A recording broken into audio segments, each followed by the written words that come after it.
মেয়েদের প্রিয় লিপস্টিকের রং আসে পোকা থেকে। শুনতে অবিশ্বাস্য মনে হলেও এটাই সত্যি। বাজারে নানা রঙের লিপস্টিক পাওয়া যায়, তবে লাল রঙের লিপস্টিক বেশি জনপ্রিয়। কিন্তু এই সুন্দর লাল রঙের উৎস হচ্ছে একটি পোকা। এই পোকার নাম হলো কোচিনিল। পোকাটি খুব ছোট, অনেকটা চালের মতো, তবে রং তৈরির মূল কারিগর কিন্তু স্ত্রী কোচিনিল পোকারা। এই পোকারা ক্যাকটাস গাছে বাসা বাঁধে। নিজেদের শরীর থেকে ওরা কারেমিনিক অ্যাসিড নামে এক ধরনের লাল রস বের করে। এই রসটাই এদেরকে অন্য শিকারী প্রাণীদের হাত থেকে বাঁচায়, আর এটাই হচ্ছে লিপস্টিকের লাল রঙের উৎস। এই কার্মিনিক অ্যাসিডের কারণেই কোচিনিল পোকা দেখতে লাল হয়। লিপস্টিকের লাল রঙের জন্য কোচিনিল পোকা চাষ করা হয়, আর চাষ করার জন্য রীতিমতো খামার তৈরি করা হয়। পেরু, মেক্সিকো আর ক্যানারি দ্বীপপুঞ্জের মতো জায়গায় এই পোকার চাষ খুব বেশি দেখা যায়। এসব অঞ্চলের আবহাওয়া কোচিনিল পোকা চাষের জন্য খুবই উপযোগী। চাষিরা প্রথমে বিস্তীর্ণ জমিতে সারিবদ্ধভাবে বিশেষ জাতের ক্যাকটাস লাগান। এই ক্যাকটাস গাছগুলোই কোচিনিল পোকাদের খাবার ও আশ্রয়। যখন ক্যাকটাস গাছগুলো বেড়ে ওঠে, তখন চাষিরা খুব সাবধানে স্ত্রী কোচিনিল পোকা সেই গাছের গায়ে ছেড়ে দেন। এই পোকাগুলো ক্যাকটাসের রস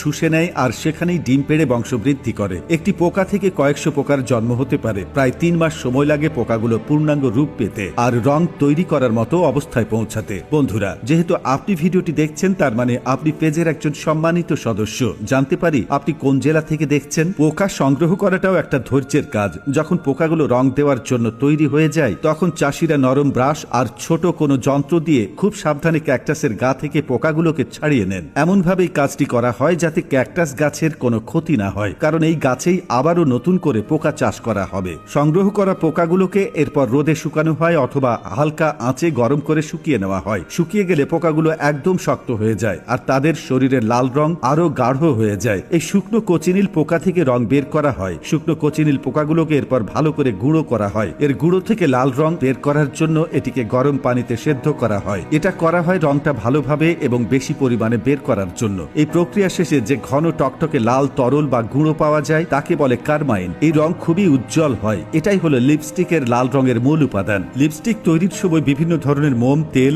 আর অন্যান্য রাসায়নিক উপাদানের সঙ্গে কারমাইন রং মেশানো হয়। কারমাইনের পরিমাণের উপর নির্ভর করে লিপস্টিকের লাল রং কতটা গাঢ় ও হালকা হবে। শুধু লিপস্টিক নয়, আইশ্যাডো, ব্লাশ, এমনকি অনেক খাদ্য উপাদানেও এই প্রাকৃতিক লাল রং ব্যবহার করা হয়। অনেক সময় খাবারের প্যাকেটে E120 কোড দেখতে পাওয়া যায়, যেটি আসলে কোচিনিল থেকে তৈরি কারমাইন রঙের নির্দেশক। প্রাচীনকাল থেকেই মানুষ এই পোকা থেকে রং তৈরি করে আসছে। প্রাচীন মায়া ও অ্যাজটেক সভ্যতার মানুষেরা কাপড়ে এই রং ব্যবহার করত। স্প্যানিশরা যখন আমেরিকায় আসে, তখন তারা এই রঙের সন্ধান পায় এবং ইউরোপে এর প্রচলন শুরু করে।